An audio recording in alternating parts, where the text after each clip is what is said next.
வணக்கம் மக்களே, welcome to TN government jobs by RK. So நமக்கு இன்றைக்கி மருத்துவம் மற்றும் மக்கள் நலவாழ்வுத்துறை அங்கேருந்து தாங்க ஜாப் வேக்கன்சிஸ் வந்திருக்கு. ரீசெண்டாக அவங்க வேலூர் மாவட்டத்துக்கான நோட்டிஃபிகேஷன் வந்து ரிலீஸ் பண்ணியிருக்காங்க. ஸோ உங்களுக்கான பிளேஸ் ஆஃப் போஸ்டிங் பார்த்திங்கன்னா ஆரம்ப சுகாதார நிலையம் வேலூரில் தான் இருக்கும் அப்படின்றது வந்து அவங்க வந்து சொல்லிட்டாங்க. மொத்தம் 53 வேக்கன்சிஸ்ங்க. மொத்தம் 8 விதமான போஸ்டிங்க்கு அவங்க வந்து ரெக்குவயர்மெண்ட் பண்ணுறாங்க. ஸோ என்ன விதமான போஸ்டிங்ன்றதை வந்து டீட்டெயிலாக சொல்கிறேன். First staff nurse. இதுக்கு வந்து நீங்கள் பிஎஸ்சி நர்சிங் அப்படி இல்லைனா டிப்ளமோ இன் நர்சிங் படிச்சிருக்கணும். 34 வேக்கன்சிஸ், 18,000 ரூபா சேலரி அப்படின்னு வந்து சொல்லியிருக்காங்க. அடுத்தது லேப் டெக்னீஷியன் கிரேட் 3. இதுக்கு வந்து டிஎம்எல்டி இந்த கோர்ஸ் முடிச்சிருக்கணும். மொத்தம் 4 வேக்கன்சிஸ், 13,000 ரூபா சம்பளம். அடுத்தது ஃபார்மாசிஸ். இதுக்கு டி ஃபார்மா முடிச்சிருக்கணும்னு சொல்லியிருக்காங்க. 1 வேக்கன்சிஸ், 15,000 சம்பளம் இதுக்கு. அடுத்தது எம்எல்ஹெச்பி. இதுக்கு பிஎஸ்சி நர்சிங் அப்படி இல்லைனா டிப்ளமோ இன் நர்சிங் படிச்சிருக்கணும். மொத்தம் 3 வேக்கன்சிஸ், மொத்தம் 18,000 சம்பளம் அப்படின்னு வந்து சொல்லியிருக்காங்க. அடுத்தது ஹெல்த் இன்ஸ்பெக்டர் எம்டிஎம். இதுக்கு வந்து ஹெச்ஐ ட்ரைனிங் கோர்ஸ் முடிச்சிருக்கணுங்க. ஒரே ஒரு வேக்கன்சிஸ், 14,000 சம்பளம். அடுத்தது யூஹெச்என். இதுக்கு வந்து ஆக்சிலரி நர்ஸ் அண்ட் மிட்வைஃப் இந்த கோர்ஸ் முடிச்சிருக்கணும். மொத்தம் 8 வேக்கன்சிஸ், 14,000 ரூபா சம்பளம். அடுத்தது எம்பிஹெச்டபிள்யூ. இதுக்கு வந்து 8th ஸ்டாண்டர்ட் படிச்சிருக்கணும்னு சொல்லியிருக்காங்க. ஒரே ஒரு வேக்கன்சிஸ், 8,500 ரூபா வந்து சம்பளம். அடுத்தது அசிஸ்டன்ட் கம் அக்கௌண்ட் ஆஃபீஸர். இதுக்கு வந்து பிகாம் வித் டேலி படிச்சிருக்கணுங்க. ஒரே ஒரு வேக்கன்சிஸ், மாத சம்பளம் 16,000 அப்படின்னு வந்து சொல்லியிருக்காங்க.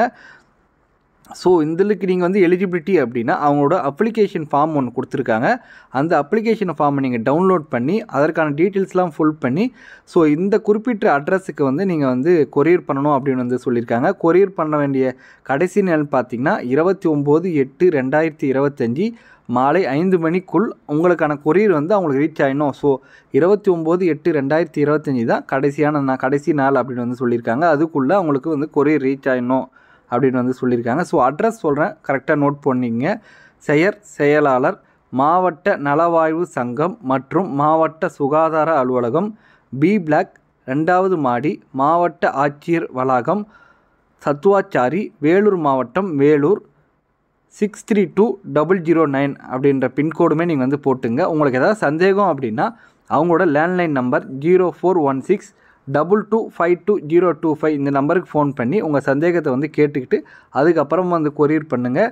ஸோ ஃபுல் கம்ப்ளீட் டீட்டெயில்ஸ் கேட்டுட்டு அதுக்கப்புறம் கொரியர் பண்ணுங்கள். வாங்க இப்போ வந்து அப்ளிகேஷன் ஃபார்ம் எப்படி நம்ம ஃபில் பண்ணுறது வந்து நான் வந்து சொல்கிறேன்.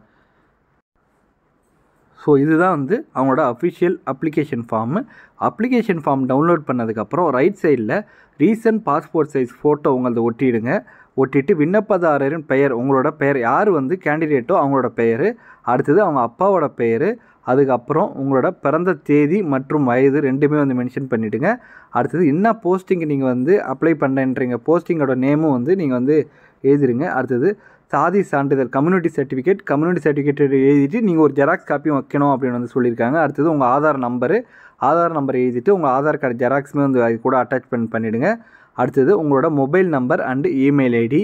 அடுத்தது உங்களுக்கு ஏதாவது எக்ஸ்பீரியன்ஸ் இருந்துச்சுன்னா எக்ஸ்பீரியன்ஸ் வந்து எழுதுங்க. எக்ஸ்பீரியன்ஸான சர்டிஃபிகேட் நீங்கள் வந்து ப்ரொவைட் பண்ணணும் அப்படின்னு வந்து சொல்லியிருக்காங்க. இன்கேஸ் எக்ஸ்பீரியன்ஸ் எதுவும் இல்லைனா ஜஸ்ட் ஒரு ஐஃபன் மட்டும் போட்டுவிடுங்க. அடுத்தது தற்காலிக முகவரி, டெம்பரரி அட்ரஸ் இருக்கும் இல்லைங்களா, டெம்பரரி அட்ரஸ்.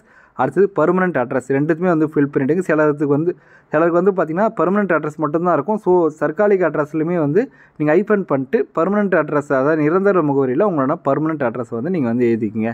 அடுத்தது கடைசியாக விண்ணப்பதாரரின் கையெழுப்பு மறக்காமல் வந்து சிக்னேச்சர், கேண்டிடேட் வந்து சிக்னேச்சர் கண்டிப்பாக போடணும், இல்லைனா ரிஜெக்ட் பண்ணிவிடுவாங்க. ரொம்ப முக்கியம்.